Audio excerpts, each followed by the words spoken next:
Throughout Nebraska's short but torrid history, there's been some very, very troubling serial killers and psychopaths, including one such convict in recent time who killed four people and attempted to burn the house with the victims inside. However, in Nebraska's short history, this next case, which I'm particularly proud of, there's never been two more interesting and quite depraved serial killers. This is the story of none other than John Jubert, and the one that comes directly after him, Charles Starkweather. And it's quite interesting and eye opening. I guarantee, folks, you have never heard these stories. To look forward to that next year, and enjoy. So today we explore one of Nebraska's most notorious child serial killers who struck in 1996. His name was John Jubert. It's a very interesting story, and it's a true story as well. In 1996, he was sentenced to death row to the electric chair. He committed most of his crimes in 1979 through 1983. Jubert's life appeared to have been one long, simmering rage. He was born officially in Lawrence, Massachusetts, and moved with the mother to Portland, Maine after the divorce. He had an IQ of 123. So this guy was not anything you would normally discover, even among the adult serial killers who had lived in Nebraska. You know, he had a very distinct, clear purpose behind every murder he did. He was an Eagle Scout, and like one of his victims, had a paper route. Fantasies of violence and cannibalism erupted when John Joubert was young. At age 6, around the time his parents' marriage dissolved, he said he had dreamed of strangling his own babysitter and eating her remains, apparently. He would later say that these horrific musings were provoked by seeing his father strangling his mother. Violence did not remain trapped, however, in John Jubert's imagination. In December 1979, and shortly after, he stabbed a 6-year-old girl with a pencil as he pedaled past her. Similar attacks started happening in Portland, but the assailant was not caught that time. After the Nebraska murders officially took place, investigators looked into the unsolved cases in Maine. One bore John Jubert's official signature. Ricky Stetson, age 11, went out jogging in 1982. He was later found stabbed directly in the chest with a hunting knife. Like Danny, he had been mutilated, but there was no sign of any molestation. John Jubert was tried for the Stetson killing and received a life sentence in Maine. In Nebraska, he pleaded guilty to the 2 murders and then got the death penalty afterward. During his official confession, the detectives asked again if he would kill if he got out. "That is my big worry," John Joubert said. "It even scares me, so probably yes." For a dozen years on death row, John Joubert pored over law texts. He read the Albert Camus and Sigmund Freud books, as well as the psychological profile books of Ernest Hemingway and the works of literary lights and heavyweights, all to be able to draw for his further murders and murder victims. 2 of his drawings depicted scenes of violence reminiscent of the murders. In Mark Petit's official book on the John Jubert case, A Need to Kill, Death Row Drawing, the author said he obtained copies of John Jubert's artwork in 2014 and asked a profiler to officially outlay what they feel about it.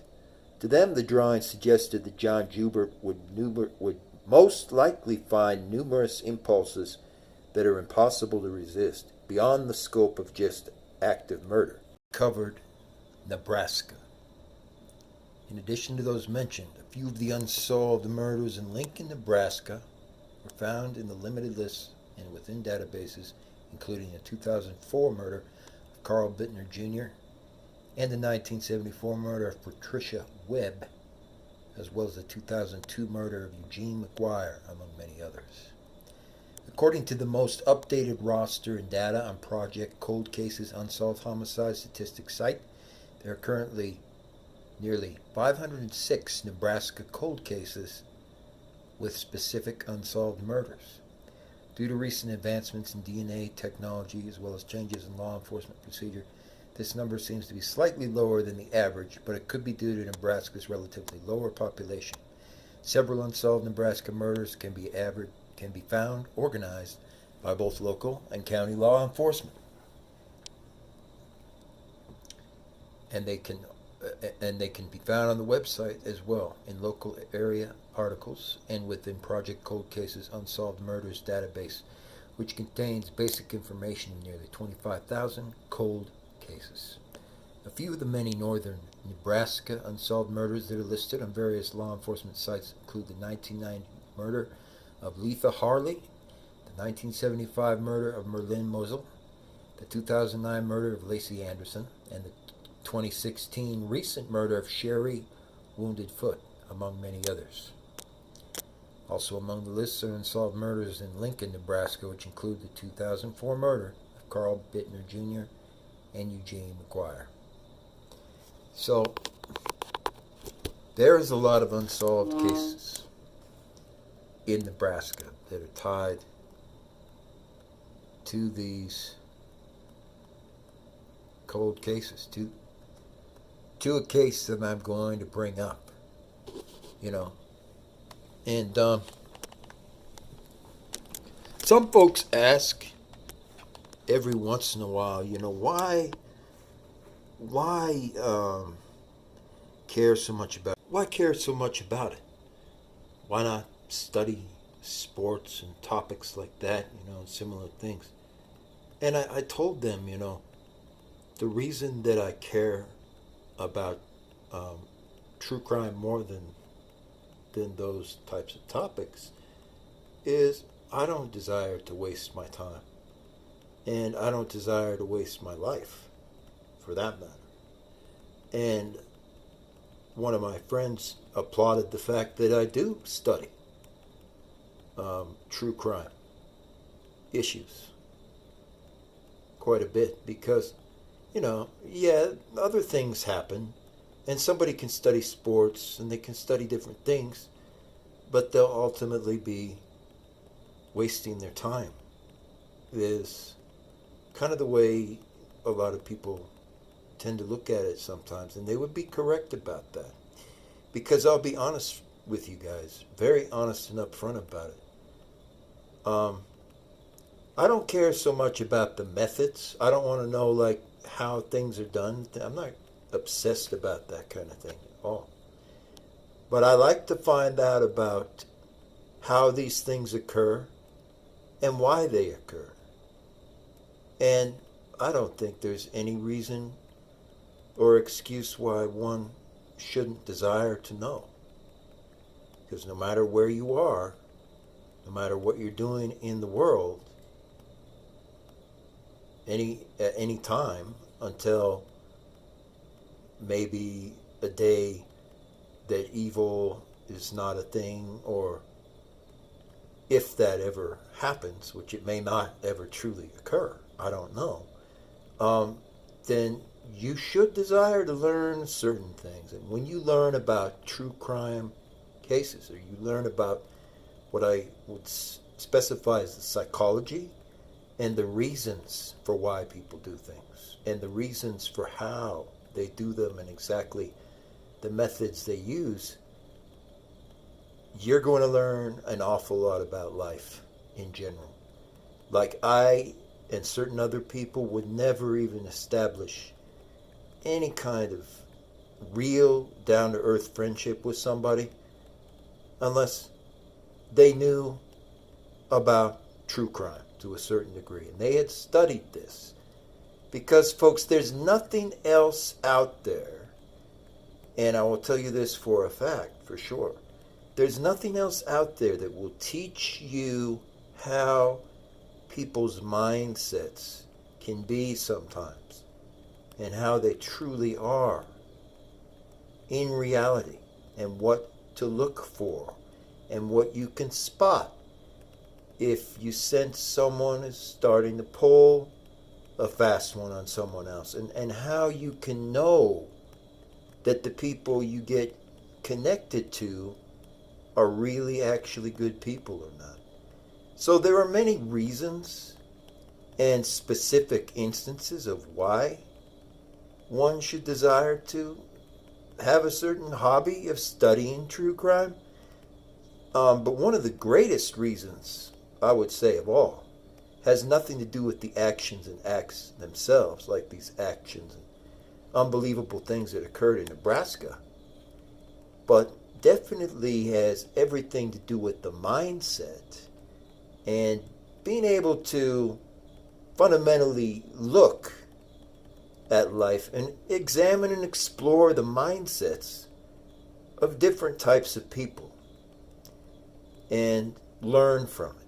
And not only learn from it, adapt to it, recognize these types of issues, and be able to recognize the signs before they occur. So I feel like it's one of the most fruitful and helpful endeavors that nearly anyone can be connected with ultimately.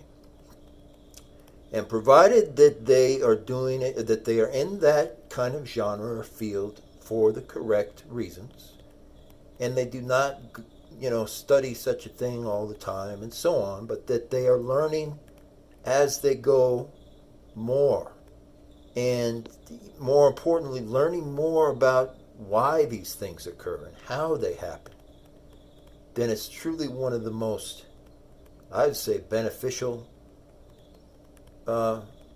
pastimes anyone would take up. It's a great thing in the end, and there's over 1,000 things you can learn from it, and as a result, develop ways to protect others and also recognize certain things about ourselves. And that gift right there, most of all, is 100% priceless. So thank you.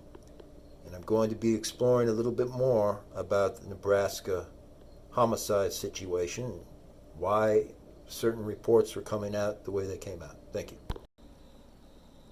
He left the house without the rifle, but he returned with the actual gun and showed the butt of the gun facing towards her. Marion kicked him out the door. Charlie Starkweather went to a payphone in 5 minutes and called Marion Bartlett's place of employment and told them that he was ill and would not be at work. So he made up a story and another alibi for when he committed the next murder. And he did this beforehand, so this shows a huge amount of premeditation on the part of, Charlie Starkweather, one of Nebraska's most notorious serial killers, now looking back on it. Then he went back to Carlisle's house and waited for her to come home from school. When Charlie told Carlisle what had happened, she went into the house and argued with the mother and other members of the family. Starkweather actually followed her into the house. He said that Velda began hitting him, shrieking that he made Carlisle pregnant that weekend. He hit Velda back and they struggled for a few minutes before Charlie got the shotgun. At that moment, Marion Bartlett came in the room, allegedly with a claw hammer, and Charlie Starkweather shot him in the head. Then, Charlie claimed that Velda came at him with some kind of hunting knife. Charlie Starkweather shot her twice and shot her in the face. As if that was not enough, he rammed the butt of the shotgun rifle into her head numbers of times after she tried to reach her child. Carlisle's reaction to the roll and slaughter is never ever satisfactorily examined. Since the only two living witnesses were Charlie Starkhammer and Carlisle, the real truth may never be known. Well, we'll see about that now, won't we? Carlisle claimed that she had broken up with Charlie Starkweather before the events and was terrorized when he attacked her family. What happened after the murder of her family defies belief. Velda's body was dragged to the old outhouse and shoved down the toilet opening. Carlisle's baby half-sister was actually placed in a box that had been used for garbage disposal and taken to the outhouse. They stayed there in the actual house, yards away from the rotting flesh of Carlisle's family, for weeks, buying milk and bread on credit, and the milkman hardly ever came. Carlisle turned most of them away with the sign on the front door saying, "Stay away, everybody has the flu." But one day, Marion Bartlett's boss came to the door to see just how sick he was, but Carlisle came out and told him that the father was still sick and bedridden with a life-ending illness. They were both suspicious, and later Bob Von Busch came back with his brother and investigated it. The Von Busch brothers, who were also terrible people, let's not forget that, told a police detective. Later the police showed up and were told by Carlisle the family had the flu. They said that that's unlikely. Then they came back again. The story changed again. Since Carlisle seemed sincere and credible and not in danger, they apparently just went on their way. But some guy is back there with Chuck, Charlie Starkweather. He has a Tommy gun in his hands, and he opened fire earlier. I think they're going to rob a bank. Finally, they went and made a cursory look inside the house, even though they didn't have a warrant. Warrants don't matter when you're dealing with a multiple homicide. Later that day, Bob Von Busch demanded that the police make a thorough search of the property, but they refused. But meanwhile, Guy Starkweather had been trying to get the police to pick up Charlie Starkweather for questioning, but he was refused any service. Bob Von Busch and his brother went out to the Bartlett house and searched the property. One look inside the outhouse and chicken coop confirmed their worst fears. There were the bodies of all of the victims. Charlie unconvincingly claimed that the killing occurred in self-defense. According to Charlie, Meyer tried to shoot him when the gun jammed, so he decided to fire back with a shotgun. Then Charlie wounded Meyer's dog as it ran away. Charlie carried the body of his old friend into an old building, hidden in the back, to hide it with a blanket. When this didn't work, he and Carlisle went into Meyer's home, stole the money and guns, and went to commit the murder. The next day, a neighbor helped them free their car from the mud, and they drove up to Meyer's farm by a different road. When Charlie checked the actual body, he was spooked by the fact the blanket was all gone. Fearing discovery, Charlie and Carlisle took their car down the path which at first got stuck. Not surprisingly, the intellectually challenged couple got stuck again. Taking only their weapons, they left the Ford and they went hitching down the road to find 17-year-old Robert Jensen and 16-year-old Carol King. Within moments, the shotgun was at Jensen's neck and Charlie was demanding the money again. He forced Jensen into drive backwards towards Meyer's farm a second time to an abandoned storm cellar. There, he put all 6 shotgun bullets into Jensen's head and then killed Jensen's girlfriend brutally with another 2 shots. She had been stabbed repeatedly in the abdomen, but there was no evidence of SA.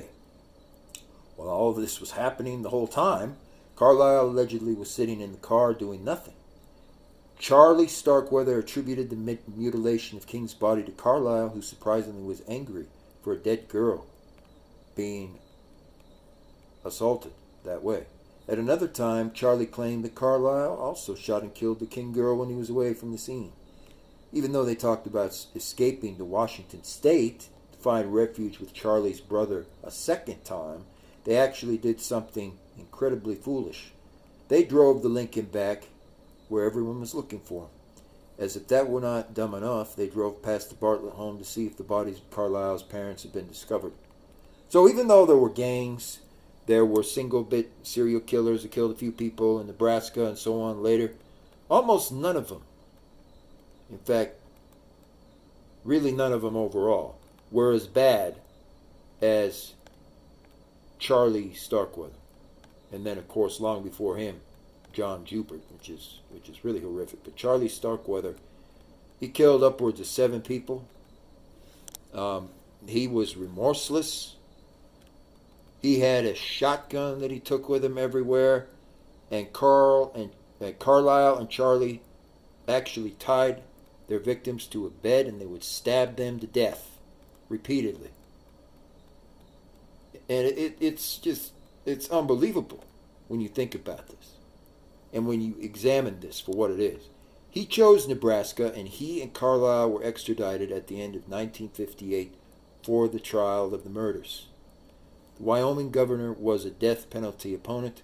Carlisle, meanwhile, maintained that she was a hostage, which was later proven to be false. She enabled all these murders to take place. She was part of stabbing two of the victims to death and repeatedly stabbing them after they were dead, apparently. Many, many times. We're talking like over 12 times. This lady ended up stabbing the victims, this young woman. The only problem with the story was she admitted being present for all the Nebraska murders. Charlie and Carlisle were charged with first-degree murder and murder while committing an armed robbery more than 7 times. Since both were being tried as adults, they faced the prospects of the electric chair. The prosecution chose the murder of Robert Jensen, which to try them since it had most potential to shock and outrage all members of the jury and other preceding members of the public. Elmer Shield was the prosecutor. Charlie's trial began on May 5th, 1958. He did nothing to improve his prospects. He maintained that he was completely sane while stabbing and shooting each of the victims. To Charlie Starkweather, the stigma of being insane was worse than the stigma of being a cold-blooded murdering killer. Initially, Charlie told the authorities that Carlisle had nothing to do with the crimes. His first words to them on the subject when he was being taken to jail and to prison in Douglas, Wyoming were, "Don't be rough on her. She didn't have a thing to do with this." But at the time, and on the request of other members, Charlie realized that Carlisle was trying to position herself as an unwilling hostage. And so they further implicated her. And later the authorities recognized she was part of this whole scam. He suggested that she was responsible for the murders and for all the mutilations. But the authorities did not believe this. Of course, why would they believe this? They were both responsible for all these murders. And it's pretty horrific when you look at really the circumstances of what went on in Lincoln, Nebraska, and in northern Nebraska with Charles Starkweather and with his accomplices. It's one of the most horrific murder sprees anybody's seen in a long time. He shot Carlisle Ann's mother and father, strangled Carlisle Ann's 2-year-old sister, and Fugate also claimed to have the flu, but a relative of Carlisle Ann warned the police. And then he stabbed 7 people, more than 7 people to death. So, Starkweather is thankfully long gone, but we've learned not too much from the days of Charlie Starkweather. There hasn't been like any serial killers in Nebraska since that are quite even close to as bad as this, as severe as Starkweather, and even many years earlier with Jubert's case. But there's still so much that needs to be learned from the Charlie Starkweather case. He was allowed to take his knife with him multiple times, and it's just tragic. He stabbed 7 people more than 40 times, stabbed them to death, and apparently had a shotgun the whole time, so he also shot them double-barreled with the broadside of the buckshot.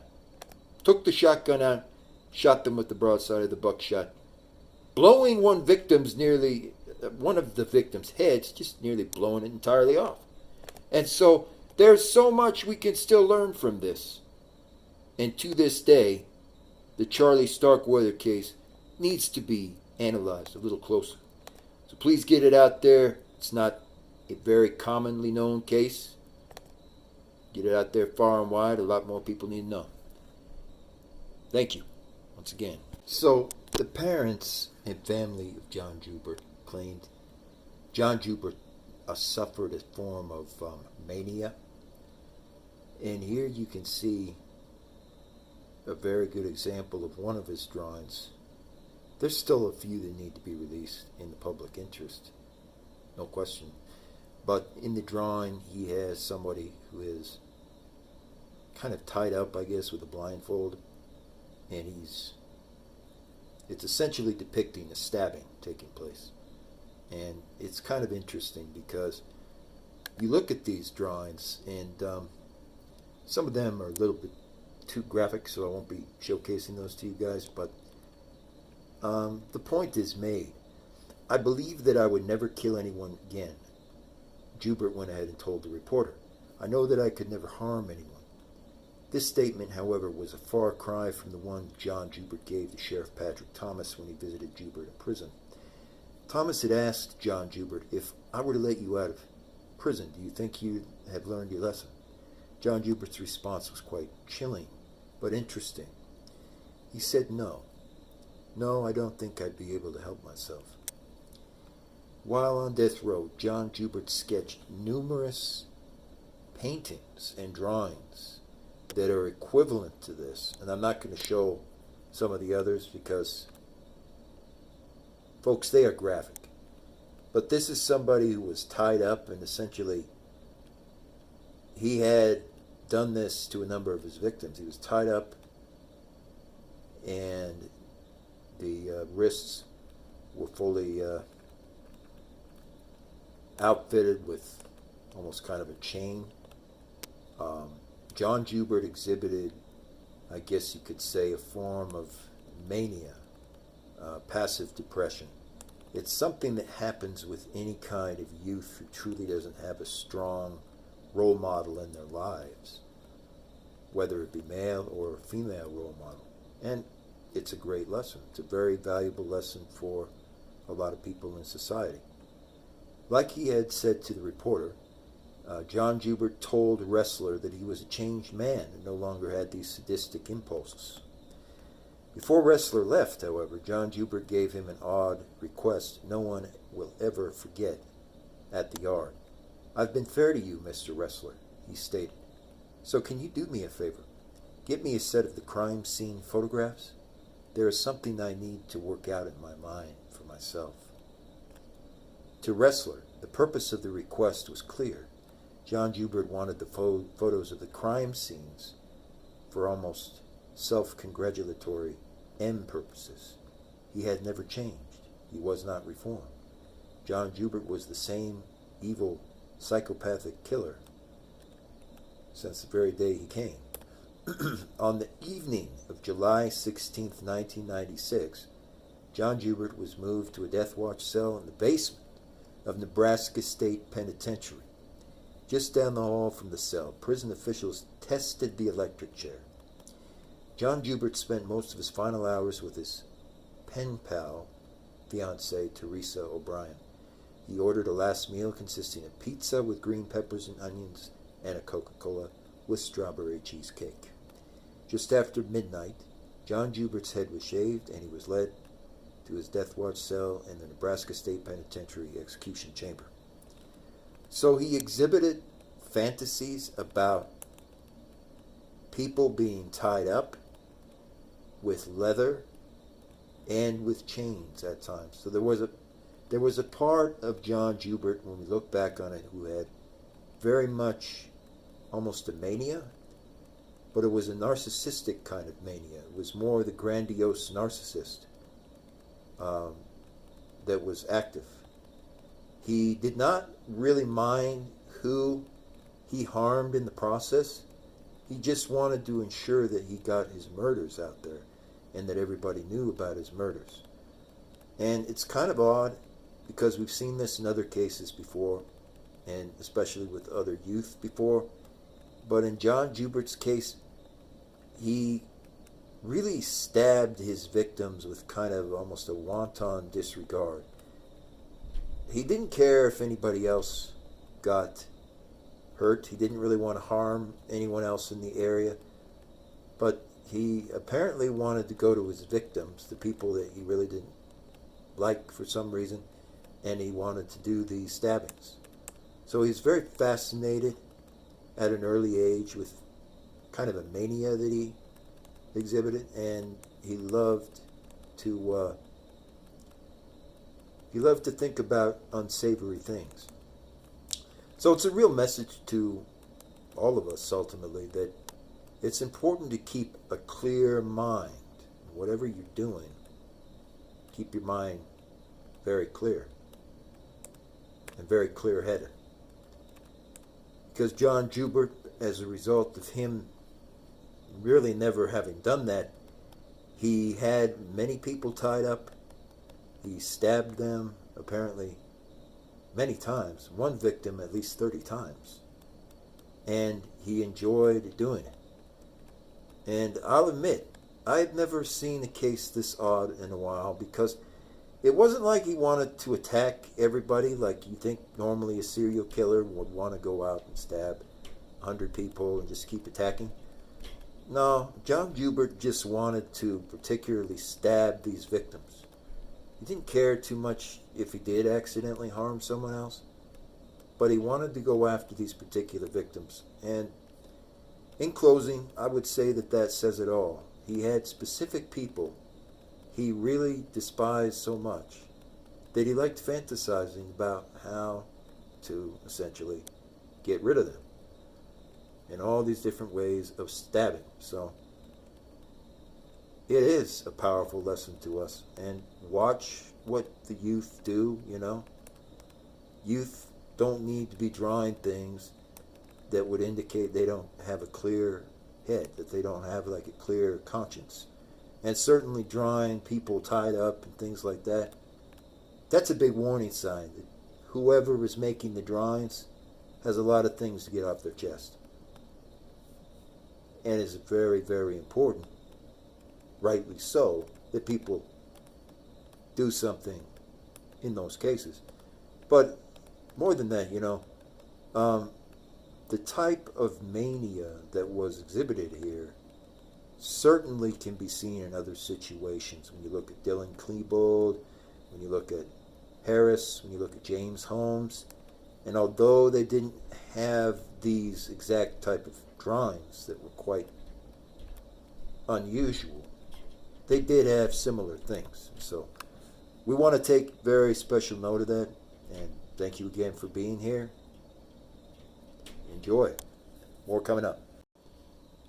Who died in Nebraska's electric chair in the year 1996, finally pled guilty in Sarpy County District Court to 2 counts of first-degree murder for killing Danny Joe Burrow, age 13, who disappeared while delivering newspapers in 1983, and Christopher Walden, age 12, who disappeared while walking to school near Papillion on December 2nd, 1983.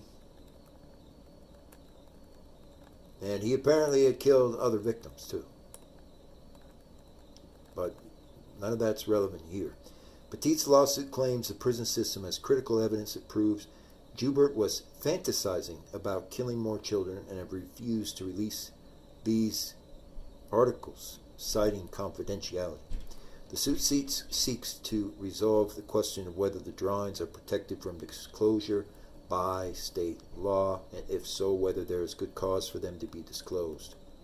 During a series of interviews with Petito, John Jubert admitted he continued to have fantasies about murdering many countless children after being sentenced in Nebraska state.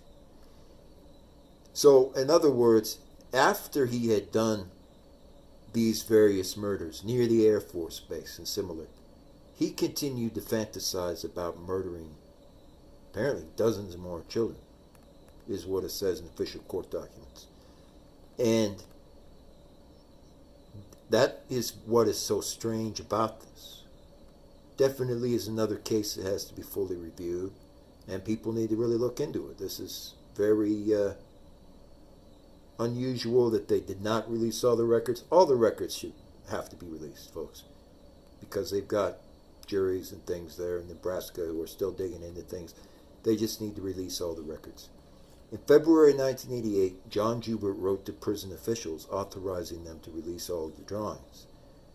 Citing pending appeals to his convictions, prison officials refused. Earlier this year, ahead of the 30th anniversary, they turned down another request. The public has a compelling reason now to see what John Jubert wrote in his death row drawings. These illustrations prove beyond any reasonable doubt under state law that Nebraska did the right thing.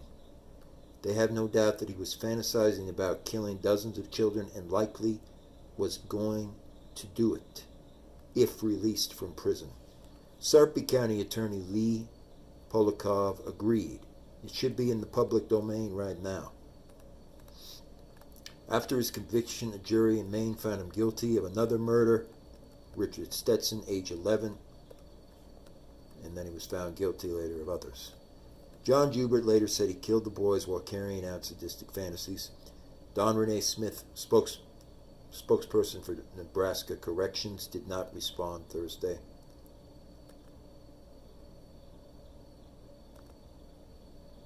And it's quite tragic because, you know, they enabled this to take place, and there was more than 4 murders, folks, in Nebraska by just someone who was manic. He suffered from a form of mania. And so there's a lot we can learn from this. In some of the drawings that John Joubert allegedly drew, it would show actual people missing their limbs, missing actual parts of their body.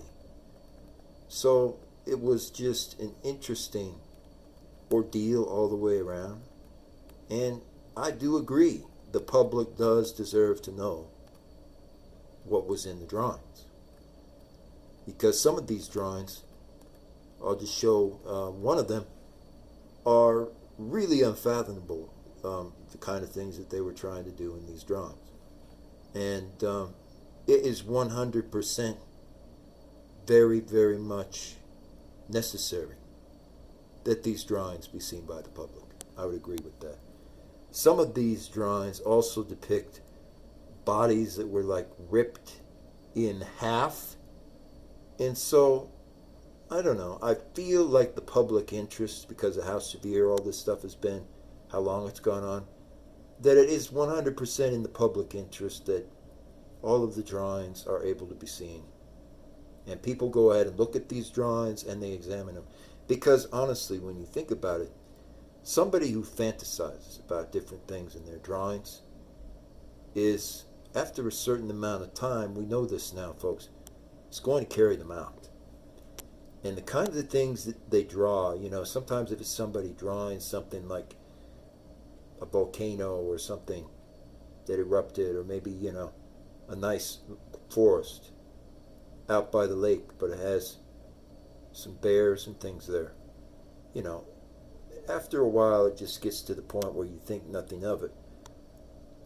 But when you see these kinds of drawings in specific that are of actual body parts and people who kind of appear to be, at first glance, being cut in half, and, you know, different body parts actually missing, and blood, and or just things that seem to simulate blood and so on, at that point, it's a pretty severe case, and it's certainly in the public interest, 100% in our interest, to see all the drawings. So I just want to point that out. It's very important.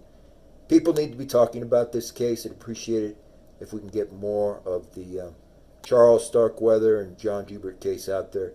Get it in front of as many people. And would likely commit other horrific acts and kill yet again other kids and other child victims, rather than admit what he did. As his execution date neared, John Jubert insisted he was changed. He claimed he had even found a woman in Ireland who had been officially corresponding with him through letters as a pen pal, something to that effect.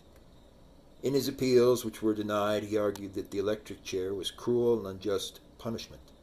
Captain Jeff Davis of the Sarpy County Sheriff's Department told the Associated Press, "No matter what they do, nothing is going to take away the horror and terror those children felt in their last moments before their death, let alone what the parents will go through for the rest of their lives."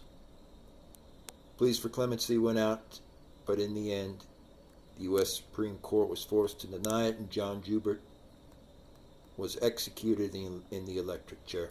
So this is a horrific episode because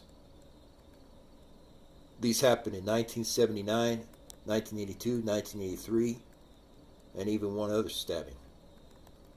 And this is unusual because John Jubert killed all of his child victims with no signs of remorse.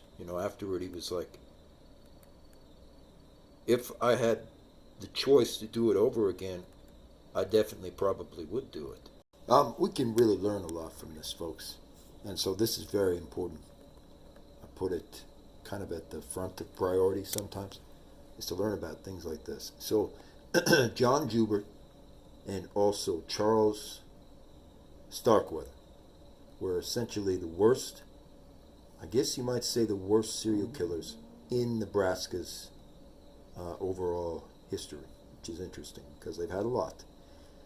And it says the author of a book about convicted serial killer John Joubert actually went and filed a official lawsuit to force the Nebraska Department of Correctional Service to turn over drawings he made that allegedly showed he fantasized about these killings. So in other words, he had fantasies for some reason, a lot, and not about going to the mountains, for example. He had fantasies about actual serial killings, which is interesting. Anyway, Lincoln attorney Bob Krieger filed the lawsuit in Lancaster County District Court on behalf of Mark Petito, former investigative reporter at Omaha TV station KMTV and author of A Need to Kill, the true crime account of John Jubert of Nebraska. John Jubert, who died in Nebraska's electric chair in the year 1996.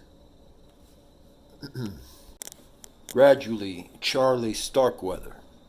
This is one of the worst serial killers in Nebraska's history.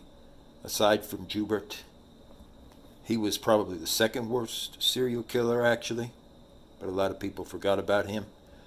Charlie Starkweather convinced himself he was going to have to lead a life of crime to get the money and respect he craved. The day before, he'd wanted to buy a stuffed toy dog for Carlisle at the gas station and realized he didn't have anything for that. He got an epiphany. Even worse, the gas station refused to let him buy the toy. He would get back at those people who turned their noses. He really would. This was Charlie Starkweather's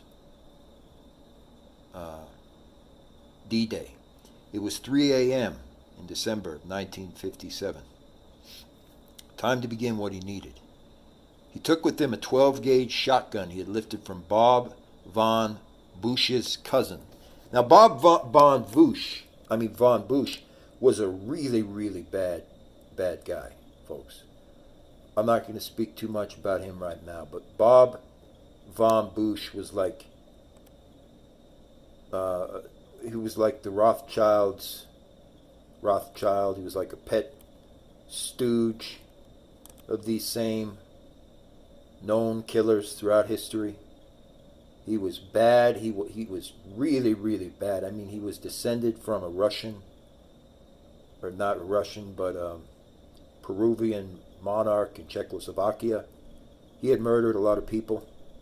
And this is the guy, surprisingly, that Charlie Starkweather idolized more than almost anybody you could imagine. He loved Bob von Busch. Robert Kubert, the 21-year-old who had humiliated Charlie Starkweather the day before, was on duty at the station. He was a shorter, slender man with a young wife and baby. Kubert was working on a carburetor when Charlie came into the filling station that day. He sold him a pack of caramels, and Charlie drove off in a huff. It looked like he was in a hurry for something very important. Charlie Starkweather turned the car around and went back. Kubert was still behind the counter. This time, Charlie Starkweather bought a pack of gum, got into his car, and drove off. He parked close by, right next door to the station, and put on a hunter's hat to cover his hair. Then Charlie Starkweather walked back into the gas station with a loaded shotgun and a canvas bag for the loot. By this time, Kubert was actually working on the car and didn't know anyone was there. Then he felt the shotgun. Charlie marched Kubert back to the office and made him open the cash register drawer a second time. Charlie scooped up everything and all the money that was in the actual cash register, putting it in the canvas bag. "Open up the safe," Charlie Starkweather barked. But Kubert didn't have the combination to that safe at all. Only the boss knew the combination. Charlie Starkweather accepted the explanation. He decided that he'd just have to make do with the $100. Charlie decided that Kubert was going for a ride with him. He made the terrified station attendant drive out towards Bloody Mary's house. Bloody Mary was a crazy woman who fired a shotgun full of rock salt at everyone who trespassed. Then Charlie made Kubert get out of the car. As Kubert tried to get up on his hands and knees, Charlie Starkweather shot him again in the skull with the shotgun at point-blank range. The newspapers made the murder and robbery into a major news article, since it was one of the most serious crimes in Nebraska's history. It was widely reported that most of the loot from the gas station holdup was in a coin, but Charlie used change from a cash register and vending machine to buy clothing. The authorities believed that the holdup and murder was committed by a transient, so the pressure was off Charlie. The murder gave Starkweather an alibi and feeling of euphoria. So he felt like he was lighter than air after killing these people at stark blank range, like they were directly in front of him, and just shot them with the shotgun like they were nothing. He felt a euphoria from it. This is the important part to take away. He felt invisible all of a sudden. The day after Charlie Starkweather robbed the gas station in Nebraska, one of Nebraska's worst recorded in history, Charlie admitted to Carlisle that he held up the gas station, but that someone else had shot Kubert. She was not fooled, he told people. The killing created a bond between them and sealed their own fate. Both his family and Carlisle's family were completely against the relationship and did everything they could to break it up. Carlisle put on a little weight, just like Bonnie and Clyde. They were now a pair. This account is based upon Charlie Starkweather's recollection after the fact of the murders. He claimed he was carrying the rifle and ammunition in hopes that he could go hunting with Carlisle's stepfather, Marion Bartlett, with the goal of repairing the relationship. He also brought along with him 2 discarded carpet samples that later would be found with bloodstains. According to Charlie, Velda and Marianne were both in the house. A loud argument ensued, and Velda allegedly hit Charlie a couple of times. Get it in front of as many people as possible so that more people are aware of some of these specific issues that went on. Because it's quite tragic. More than 4 boys, I think some other children as well. And John Jubert is right up there as being pretty much Nebraska's worst serial killer, aside from what we've already discovered with all of the interesting casework that's gone on with Charles Starkweather. John Joubert is really high up there. And, in a way, it 100% would be in the public interest. Because people need to know about things like that. I think that there wouldn't be anyone who disagrees that some of these drawings should be observed by a lot more people, by the public in Nebraska, for sure. Thank you again. Like and subscribe.